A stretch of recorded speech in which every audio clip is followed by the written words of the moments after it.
Welcome, everyone, to Running Your Best Life podcast. I am your host, Victor Vizcaino, and joining me is Adele, my co host. Hello. Adele, How are you doing today, my friend? I am doing great.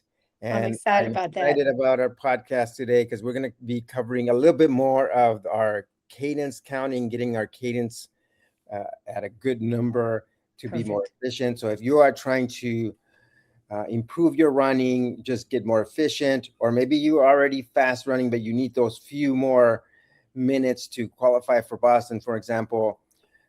Getting that cadence really well dialed in is important. A lot of my clients when I start and I ask them, where is your cadence at? A lot of them don't know. Or Right, a lot of right. them say, I will check my watch, I'll check my phone, but it's not something that they're used to paying attention to. And I just wrote the book on cadence counting, and that's what we were talking Exactly. about. It's Exactly. called Rhythm Running. Mhm. And because I have focused a lot of my time when I'm running into counting my cadence, physically counting them Right, versus just right. looking at your watch and seeing where you're at. Well, I And think that's what a lot of people do, though. They use the tool without realizing that has other benefits to it. So I know you're going to talk about that a little bit more. yes, mine is more of a practice that keeps you well present, a Mhm. practice that is not just for getting a good number on your cadence, but it's also a practice of how you stay present, how to get it into a meditative state while you're running. And Mhm. it has a lot of positive effects. And from the podcast from last week, we've gotten quite a few questions. So we're going to Right. try to answer a lot of those questions through some Q&A. And Okay. also, lately I've been running on the treadmill. So Right. give you some tools on how to do that. Very effective, very easy when you're running on the treadmill. I think that's a great idea because I know we were sharing this last week. It was like 20 degrees in South Louisiana, which, it snowed last year. We got 20 degrees, 18 degrees here. Most everybody has been going inside to do their runs, cycling inside. I've been using an indoor pool for swimming, doing the elliptical. I don't run on a treadmill anymore. If I'm on a treadmill, I'm going to walk it, but I can get some striding in on an elliptical. So I think everybody would benefit from that kind of information today. So, real quick though, I would like you to just kind of reframe the rhythm running, very simply put. What does that actually mean? So, in the beginning of this episode, we can piggyback a little bit on our episode from last week. Explain a little bit about what rhythm running really is, and then we'll dive into some of the questions that we have from our viewers. Yeah, the rhythm running concept came from me counting my cadence and getting into a rhythm because once you start doing it enough times, you can have almost the same exact Okay. cadence without having to physically count. And it's because you're running in a rhythm. But Mm-hmm. then I started tying it to so many other things like Okay. uh, where your posture is. You tie that rhythm to how you feel and what happens when you start to get exhausted or you stop counting. Do you drop some of your posture? Do you drop some of your composure where it Okay. starts to affect your efficiency? But when you're physically counting, when you're very focused and counting, you can keep an eye on those things and like where your foot is landing, where your head position is, your Okay. vertical isolation. That's a huge one for inefficiency. When you Right. are Right. hopping and doing vertical isolation is how high you are jumping every time you take a step so that your energy is going up and down rather than forward. And you want your energy to go forward, not up and down. Okay, explain that a little bit. What the benefit of understanding that and working on that positional technique is what I'll call it, because a lot of you see all these different things where you have different styles of running, and I think the concept of vertical isolation we can delve into just a little bit because we did have some questions about that because it was a comment that we used last week. I think the biggest thing is that people have their own unique style and their position and posture when they run, and of course they're in movement. But I think the biggest thing to explain using that concept, Victor, if you don't mind delving a little bit further into it, you have different styles where people are leaning so much forward, or they're holding their arms very, very tight, or they're very erect, or their legs are moving side to side, almost like a little duck type movement where they're waddling a little bit more. So with the vertical isolation, two things I'd like you to address if you don't mind. You gave us a definition of it. It creates efficiency, but if you don't have a good position when you're moving of vertical isolation, how do we tweak that to become a better and more efficient runner? Yes. Uh, yeah, and it's very simple. It's just the Okay. movement. You want the movement to go forward and not up and down. Up and down, Okay. that's your vertical isolation. You want to keep that to a minimum. And one of the best ways I found when you're running with a group is to notice other people's shadow. And Oh, okay. shadow, you can see when their heads are moving up and down. Okay. Okay. So And really you want to try to be fluid when you're doing this, but also not use too much energy with erratic body movements, correct? right. But you're Okay. more concerned in this particular term, vertical isolation, you were only concerned in the up and down movement. Of course, the other Okay. ones count, but it doesn't fall under that definition of vertical isolation. And Okay. it's just that they're pushing up and down when they're pushing out with their foot, it's Hmm. going up rather than forward. And that's where leading forward a little bit Hmm. and not hunching, because Right. it's very Right. different. You want to Right. hunch Right. Right. over, but you want to have a lower uh, lean so that you're also using gravity Right. Right. in your Right. favor. Right. Well, and the other thing too is that the pounding on each foot as you strike on from the foot to the ankle to the knee to the hip to everything, your core and everything becomes more efficient and the impact isn't as dramatic. You're in Oh, a fluid, more fluid type of motion. And I think that's key as you're developing into a long distance runner, a long distance athlete of any kind, because you even your run walk athletes are very intentional in their body movement, right? Not a run walk, not race walking, okay, because that's a very specific type of body movement. But when you run walking your distance now like I do, there's a very concentrated intention on not moving it side to side, but moving forward just like if you were using the running motion, and it keeps that efficiency without putting a lot of taxation on the joints and the body and everything else. And I've learned that a lot more in the last year because of not having the full running motion most of the time, right? So yes. that's a great concept that we need to address that. uh, on considering that, and considering the forward motion and kind of just having the body relax, what would you suggest when you're counting cadence and you want to maintain that relaxed feeling because you know you're going to be moving your body for, let's say, you're out there for an hour or an hour and a half? How would you use your cadence to keep more relaxed rather than doing a speed or an interval run for time, but just a good, comfortable training run that might be a level, when I say a level one, two, or three, one being your stride, your race pace, down to two and three, but more of a comfortable, I'm out here for a long time. What kind of cadence should I use for this? It will change, won't it? Very little, because the Okay. what we're targeting once you get start getting efficient to that cadence is that um, when you run faster, it's just a little bit easier to keep that cadence as when Okay. you're running slower, but try to keep very close. And I like to compare it with the bike. When you're using the bike and you're using a high cadence, you're being more efficient. So Okay. when, except on the bike, when you're going a little bit uphill, you change gears so that you can keep that same cadence. And then when you Okay. get flat, you change to a higher gear and also try to keep the same cadence. It's the same thing with running, except with running, you're going to have to do that. You have your own gears in your mind, Right. high cadence. If you're going up a hill, it's going to be shorter strides. Shorter So it feels strides. like you're going on a lower gear. Okay, so this is a deal. Fast runners compared to slower runners. How would you address cadence in that? The length of your stride, and that's pretty Okay, much it. Should be remain, that's it. The only difference is you run faster when you're running faster on purpose. you're using longer stride, Okay. you still have this relatively the same cadence. It's going to Right. be a little bit higher, but you don't want it to be a big difference. And also for the run walkers, that some beginners that implement the run walking, they Hmm. think of walking as a break, as like Okay. walking at your leisure pace, and that's usually not what we mean when we're Right. doing run walk. It's like Right.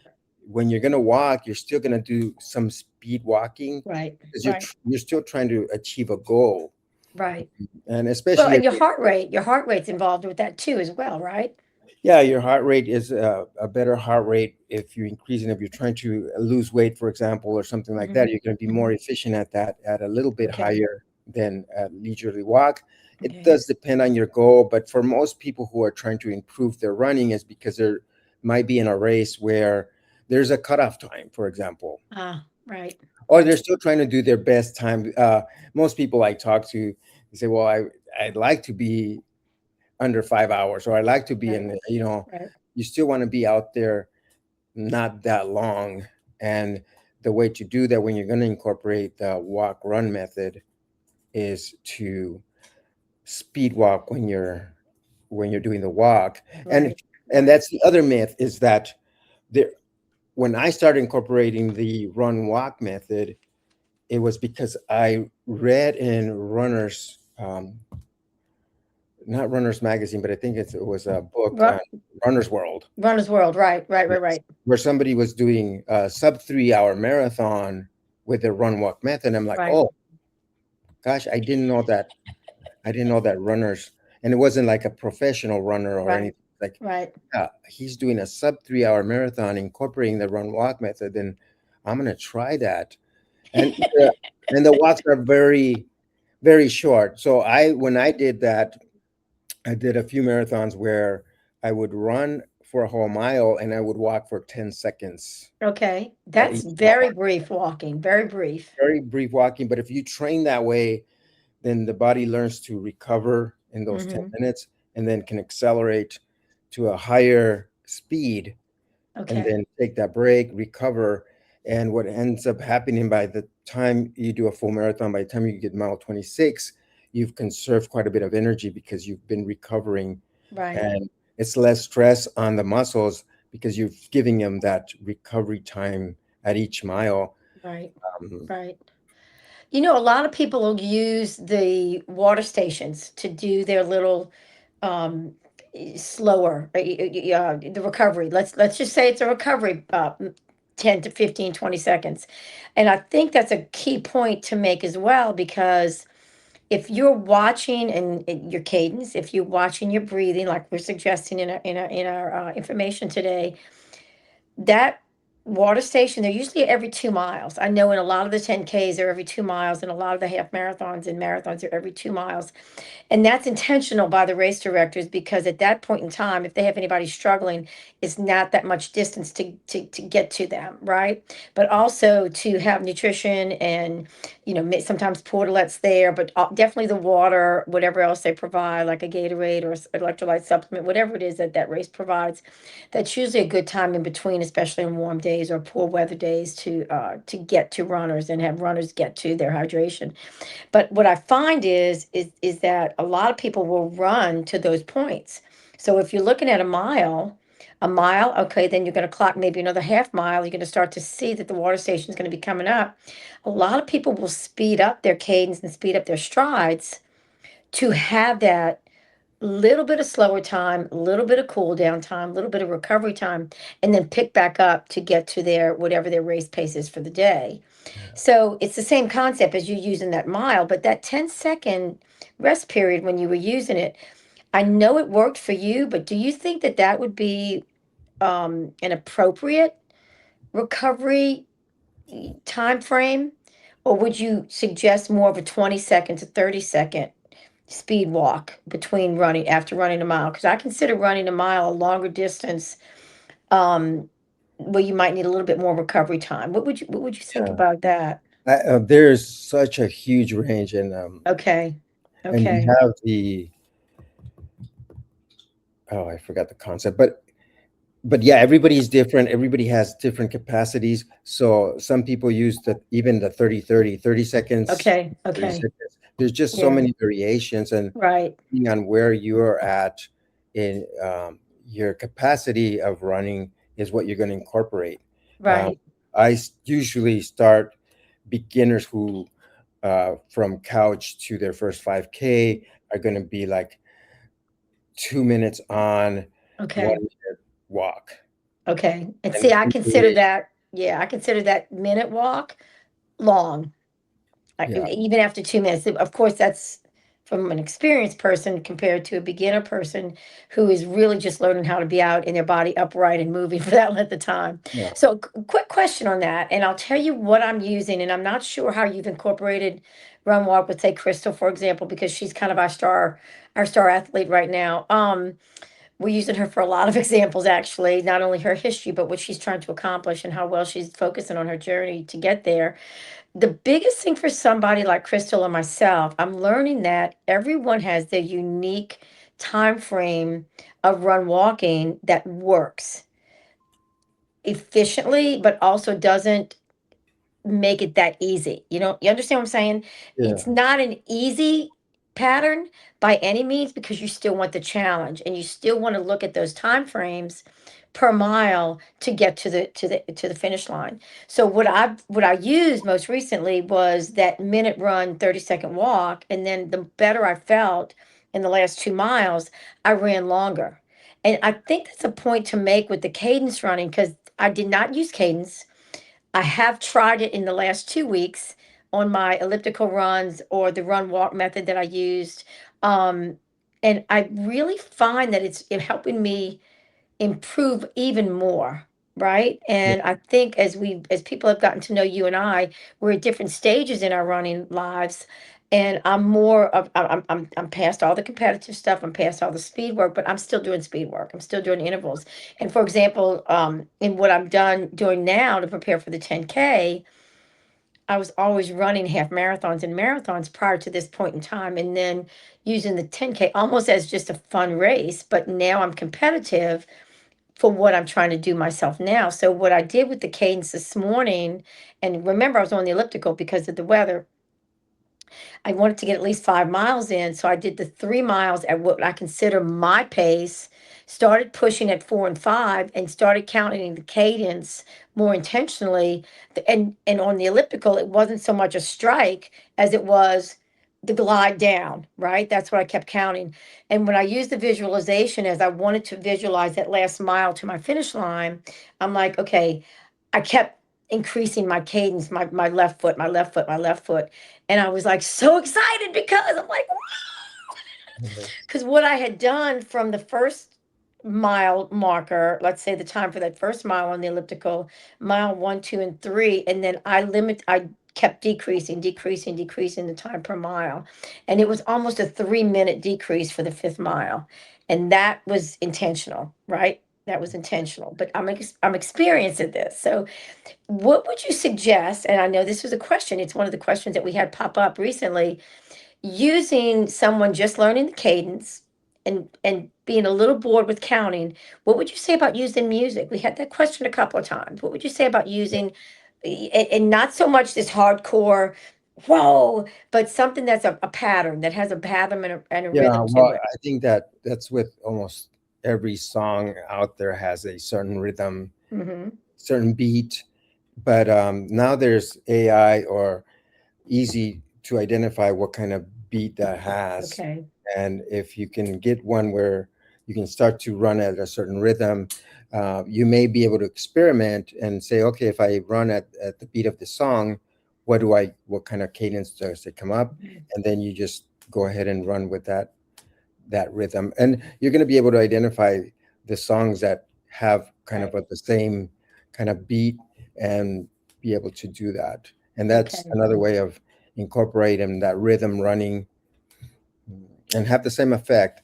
I'm Okay. pro counting, and I know a lot of people get bored with it, but I found it that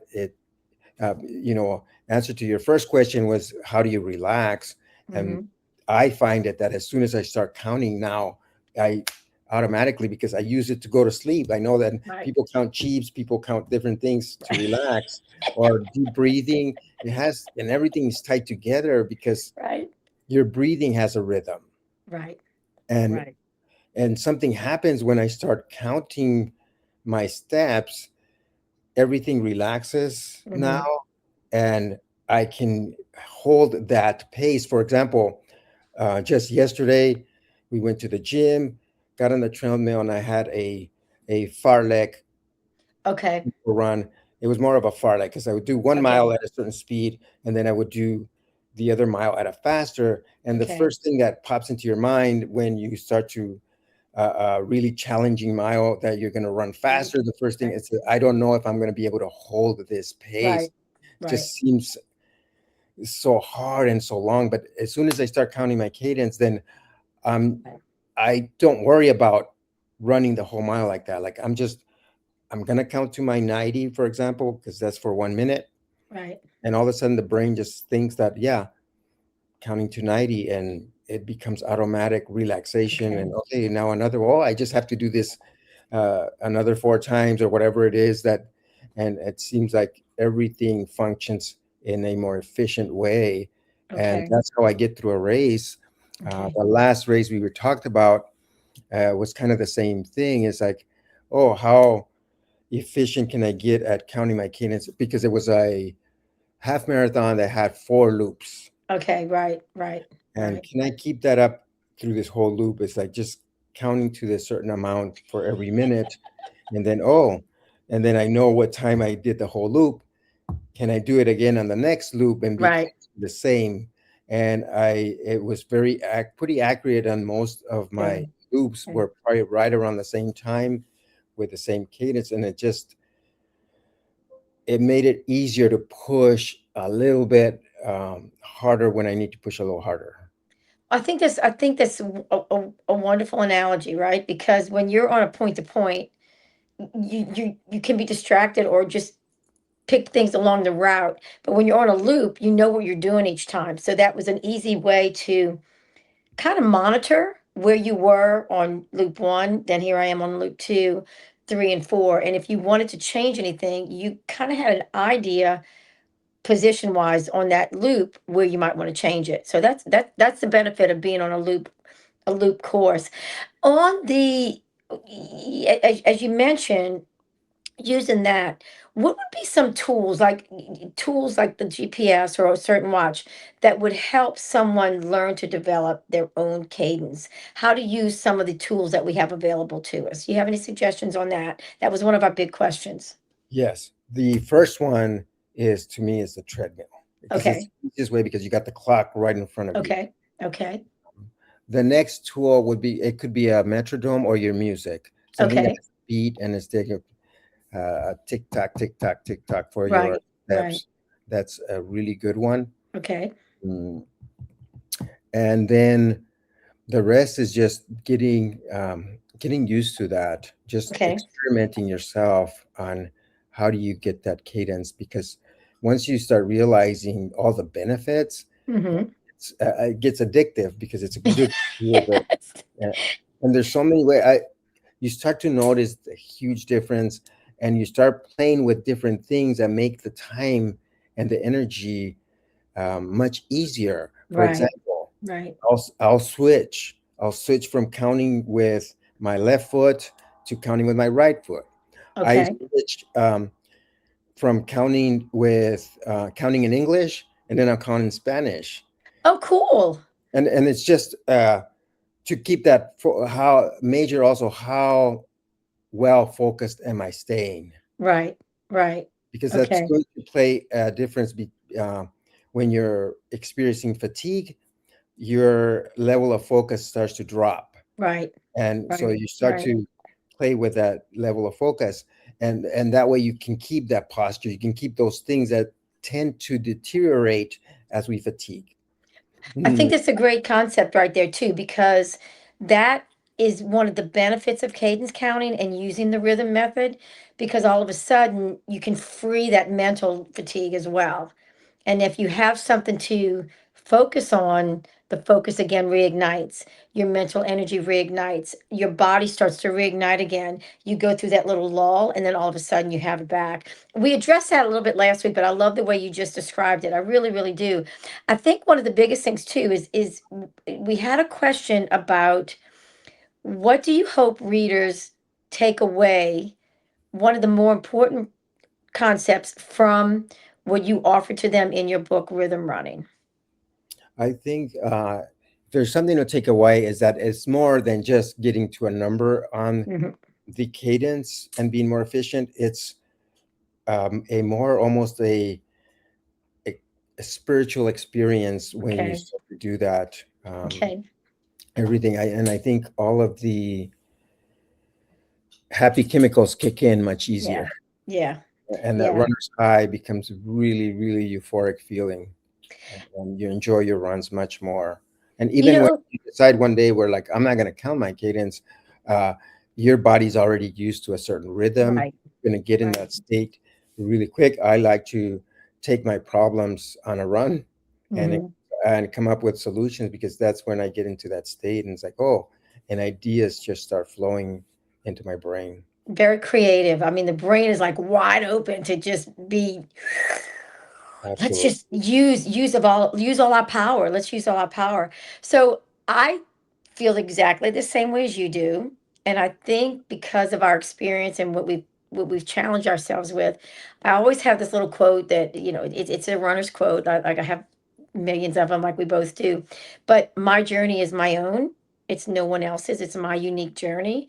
So when you can release the brain and the heart and the spirit on a run, you don't know where all that concept will take you. There's so much creativity that's allowed through the body and the mind and the heart and the soul and the spirit. But you never know what effect that could have on someone that you meet on that run. And you're sharing something that you may not otherwise share because you're free to do it. And y'all remember that concept when it's one of the biggest things, as Victor said, he wants to be able to offer to his readers, to our listeners. Together we do this.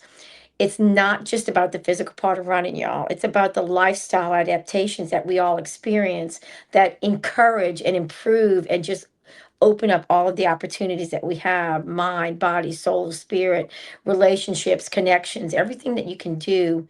It opens it up for you to have the freedom and the possibility to do it. And remember, it's always your journey.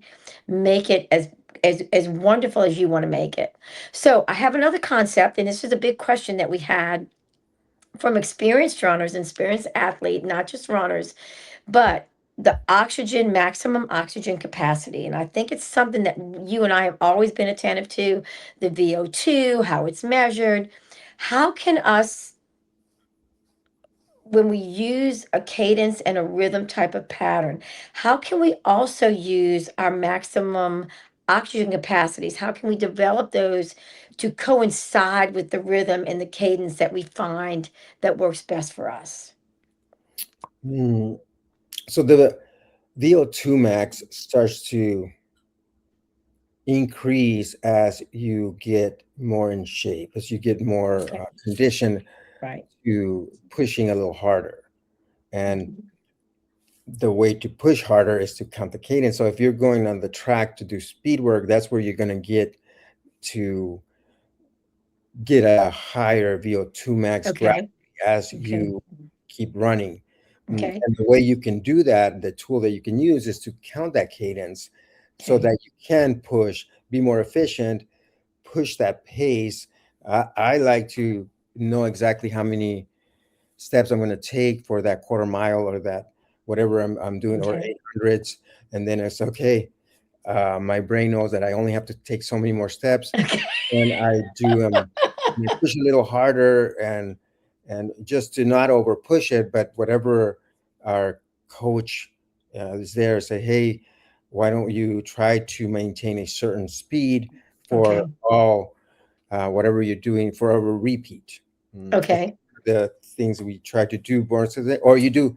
I don't know if you've heard of the Norwegian 4x4s. Okay. You're doing pushing for laps at Mm-hmm. speed, and but that's the same thing. It's like how Right. many, how can I push a little harder, and counting my cadence makes me push a little bit easier to push harder. Right. You're doing those repeats, you're getting better conditioning, and your VO2 max starts to increase. And the VO2 Okay. max basically says you can run faster with the same effort. Right, right. But you're all, it also takes it takes practice. It takes time and energy and practice to do that. So your VO2 max is the maximum amount of oxygen your body uses per minute during intense exercise, right? It's a simple concept, but it can be very, very intense on how you're developing um, your all your assets, how they develop to make this improve along the way, using your cadence, using your fartleks, using your intervals, using Yeah. all the things that can kind of keep your engine size getting bigger and bigger and bigger, so that your capacity to perform gets just greater and greater and greater, and you get eventually to the goal you want. Which for Victor right now, he's looking at his opportunities to use all of these concepts to qualify for Boston again. And it's been 10 years. Has it been 10 years or Yeah, longer? more 2012. 2012. So we'd be at least the 15-mile marker while you're going through the process of not 15 miles, 15-year marker. Yeah. Listen to me, it's always about 15 years really to improve to get to qualify. So the time, obviously the qualifying time has changed. Okay, another question we That's have, my which goal too. So just for the audience to keep me in okay, check is I'm going to attempt this in July. I want to qualify for Boston with a 335 or under. I'd rather be okay, 3 because I need 335, but if I can be at 330, then it will give me a bigger right, chance to Boston. So that's my goal. I'm going to practice what I preach. I'm going to do the cadence counting a little bit more and practice all the things, because even myself, even though I wrote the book on cadence counting, there are things that I forget that I right, usually practice. Because one thing I like to mention is I was talking about counting in different ways, counting in Spanish, counting with your left foot, hmm, counting with your hands. So sometimes ah, I count instead of my hand swing and where they're supposed to be, because okay, if you're running faster, you want your elbow to go back okay, more when you're running okay, fast. It's okay, going to have that high okay, elbow to the back. But if you're counting with your elbow, then you can keep attention a lot more into like ah, how okay, how much back is my elbow pushing, and it has a okay, huge effect on your feet. What you do with your okay, hands affects your feet. Uh, right, very, very. There's a huge correlation there. The next thing I want to mention is the VO2 max has hmm, been referenced by a few authorities on longevity as one of right, the key factors to a long life, is right, how right. what your VO2 max is. Right. And I think that's a wonderful mention. Thank you so much for remembering to bring that up, because if you look at myself and we did mention Crystal earlier because she's in her training. We're three different decades. 40, 50, 60, and I'm at the upper end. I think we're all at the upper end of our decade. But the beauty of that is, as your body changes and the seasons in your life change, a lot of these other things that we've experienced in our competitive or our fitness or our running or in training lives changes as well. So one of the things that I love, I have a supplement that I use intentionally for allowing me the maximum oxygen capacity when I'm training, right? It's part of my pre-workout preparation, right? But it's also great for me to use to settle my brain and my heart in the evenings to settle down, because what it does is it opens up capillaries, blood vessels. It opens things up to be receptive to what I want it to do. If I want to push, my oxygen capacity is going to be maximum, right? If I'm trying to rest, my heart, my brain, my mind, my soul, the blood vessels are there waiting for me to take in the oxygen and calm breathing that I need to put my body in a restful state. Yes. Okay. So there's Yeah. a lot of other things out there, but the biggest thing that we have to realize, and what Victor mentioned, we're helping our bodies learn both sides of oxygen capacity, right? Yes. Yes. Right. And with that thought, because I was thinking about that yesterday, one of the biggest things that's made a difference in my running, of course, is nutrition. And Crystal Right. has me on this special diet that's making a huge difference. I thought, what is Mhm. the probably the number one thing that I consume on a daily basis? What It's is it? it's Oh, the what? oxygen. It's the Okay. oxygen. Yep. I mean, Yep. it's not a nutrient, but we have to breathe. But it's you talked about the the VO2 max. Um, and so on top of all the nutrients that we actually, as far as meals are concerned, Hmm. Hmm. the oxygen we breathe and how we breathe that makes such a big difference. And I'm going to Right. encourage everybody to listen to the latest Rich Roll podcast because he was talking about that, Okay. talking about what a huge difference it makes between somebody who breathes with their mouth and somebody who breathes with their nose. Yeah. We want to breathe through our nose. We want to get the oxygen as deep into our diaphragm as possible. And I think that's exactly what you were talking about Right. when getting to a relaxation, when you were getting to the sympathetic nervous system, Hmm. parasympathetic. If you're shallow breathing with your mouth, you're going to be in parasympathetic. I mean, you're going to be in the Right. sympathetic Right. mode, and that's the flight or fight. Right. Flight or fight. Right. Right. And that's Right. if you're constant in that state of mind, you're under a lot of stress Yeah, without and you're even, very anxious. yeah, Very it anxious, is very so true. stressful. So So it's let me piggyback just a second because I do want you to finish. Y'all, when you're doing workouts, if you're working in a class or there's a trainer or coach giving you your instructions on the different exercises in that fitness routine, and some of it's high maximum, energy that's being exerted, some is lower maximum energy, they're always telling you breathe in through the nose and exhale through the mouth. Also, too, in your lifts or your pushes or whatever you're doing, your squats down to your squats up to your deadlifts to your kettlebell swings, whatever. There's a certain point in those exercises that you're breathing out. So pay attention if you're doing anything like that or you're doing workouts. You're breathing in and exhaling out through the mouth most of the time. And I want Victor to continue with what he's saying because that's a key point in how your cadence counting, your relaxation, your oxygen usage, everything else starts to work efficiently in your unique pattern. So, Victor, thank you for letting me interrupt. Go ahead. oh, I think that's all I wanted to say. And to Okay. tie it also with that practice of counting it physically, I Hmm. I feel that for me, it starts to also become easier to focus on other things, like you Right. said before, and to identify those patterns. Hmm. Talking about everything is tied, how we our relationships, our other things that go on in life. But if Hmm. you can become really well and identifying different patterns, kind of like just like you do with the pattern of your breathing, the pattern of Hmm. your Right. cadence when you're running, the patterns of life, then it's no wonder that we can become really good at solving certain problems because Right. you are able to identify, oh, there's a pattern going on here of Yes. my behavior. Yes. How do I tweak it? What helps me and make it easier having all these tools to do Right. that?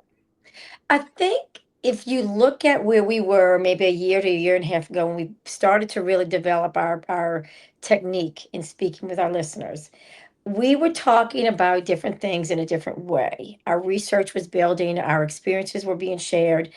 You had taken some opportunities to do the speaking. What was the name of the program you did with the speaking engagement? Toastmasters. Toastmasters. Of course, we met a few of the people that you've trained and coached through their half marathons and marathons, Sam being one of them.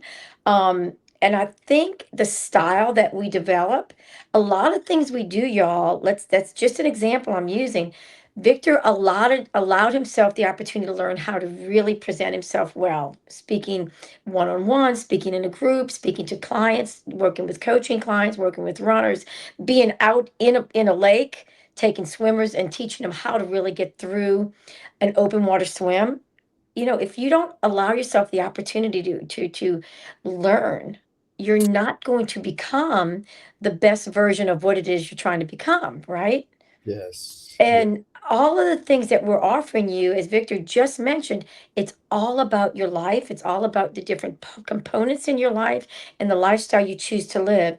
And what he just beautifully mentioned and beautifully expressed to all of us was it's the total part of us, the total mind, body, soul, spirit. the Yeah. maximum opportunity to be the best version that we are and who we want to be and how we can achieve it. I love the way you put that, my friend. I'm going to listen to it again Yes. and again and again. Yeah. Because I made it my mission, and then the same thing with working with Mhm, Crystal. Our mission is to get people as healthy as possible. mhm, And I mhm, think that if we're going to focus on health and wellness, that the number one thing is going to be our nutrition mhm, first, our breathing, and mhm. those are tied so well together that I don't know which one comes first, Right, because we have to breathe more right, often than we have to eat. So the breathing, the nutrients that we put in our bodies, and then our movement. And our right, movement is just that nutrition, that oxygen, just it's another tool to make that right, more efficient, to right. make those nutrients more efficient. Because the reason why we're eating well, the reason why we're breathing well, is so that we can move better, and we move Mhm, better, and process everything that we're consuming right, in a more efficient way that allows us to be healthier. And right. there's so many diseases today, so many conditions that could be avoided if we did our best to cover those nutrition, breathing, and Mhm. movement, exercise, running, whatever. Yeah, and those are the biggest things, y'all. Y'all know that I'm a motivational speaker, a life coach as well, high performance coach. The three biggest things, as Victor just mentioned, in life for longevity and true satisfaction is relationships is huge. Movement is probably the number one thing people need because movement makes you out there. It makes you do something for yourself. The fuel you put in there with your oxygen, your nutrition and all that. Y'all, look at the things he just mentioned. Using the nutrition, the breathing, relieve the stress, but also it makes you feel really good about you to go out and develop that connection and that relationship. So remember those concepts. It's not just about putting your running shoes on. And we've always said that from the very beginning. It's about taking that first step to do something for you that makes you a better version of yourself, which is kind of a cliche in a lot of ways, but it's a very simple way that we use to express I'm doing something for me because I am going to be somebody special, somebody amazing, somebody extraordinary. And, ordinary people do extraordinary things, and we're extraordinary people who do extraordinary things too. Awesome. Well articulated. Thank you, Adele. And I'm just going to ask everybody to go ahead and pick up the book right now. Right now, you can Yes, get the yes. book for 99 cents. It's called Rhythm Running. Mhm. You can pick it at Amazon. I'm going to put the link on the Right, description right, below. right. So, yes. And Do that. Oh, the other thing, would you put that podcast for Rich? Would you put that information for people to oh, yeah. refer back to? Yeah, because you mentioned it a couple of times through the episode, and I know if they have that information, they can go and kind of support what we've been talking to them about today, which would be Yeah. great. Yes, I Right. can do that. Okay. All right, All guys. right. It's We been got lots of information for y'all. Any questions you have about anything, especially if you have a running goal or an event goal that you're working towards and you want some clarification or just some help getting there, we're right here for you. Send us a message. Victor, we'll get to both of us, see if we can answer your questions, or we'll present it and address it on one of our future episodes. And we can help a lot of other people as well as yourself. So, my friend, I love you. I hope you have Are an you incredible watching the week. Super Bowl? Are you watching the Super Bowl this Sunday? Okay, let me explain something to you. Last week, Victor had his Seahawk hat on. I'm sure he's got jackets and T-shirts and everything else. He's probably gonna have Seahawk M&Ms, Seahawk pizza, Seahawk whatever. No. I appreciate that. I respect it because I'm gonna wear my Saints clothes. I'm just saying, I will be watching it and I will be pulling for your team because it's yours. Okay. Thank you. I'm gonna need it. Yes, I think we're gonna take the Super Bowl this time. I Seahawks. think Yeah, I tell you, for Sam Darnold to win a Super Bowl will validate him. yeah, He's had nothing but conflict and criticism, and I think it would be great because he played a great game to win the divisional championship. But you gotta love the little young guy on the Patriots. I mean, he's helping build. Drake May's helping build the Patriots maybe into another dynasty, so to speak, where they might have a couple of Super Bowl wins or a couple of great divisional championships. He's a young 2-year professional. So it's fun to watch somebody like that too. And all the other old guys are having their opportunity to get that Super Bowl ring. So, you gotta just go where your heart is. I'm wearing Saints clothes because I do want you to watch the NFL Honors tomorrow night. My true love, my boyfriend Drew Brees. Yes.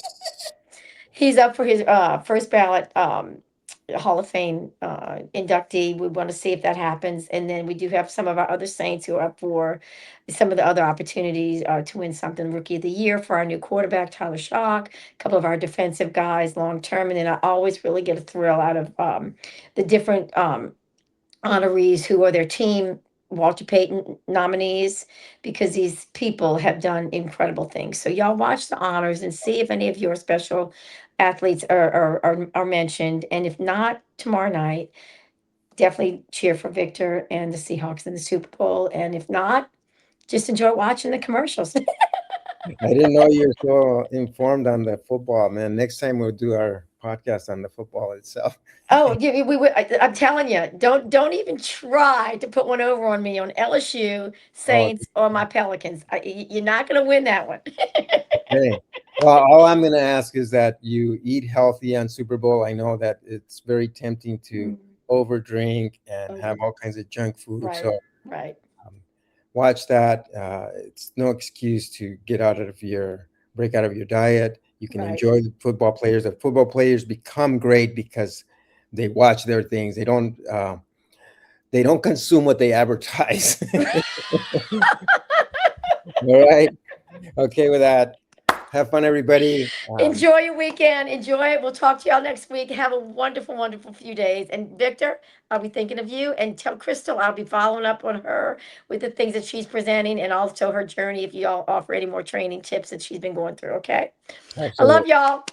Thank Bye, you. y'all. Have a wonderful week. Bye.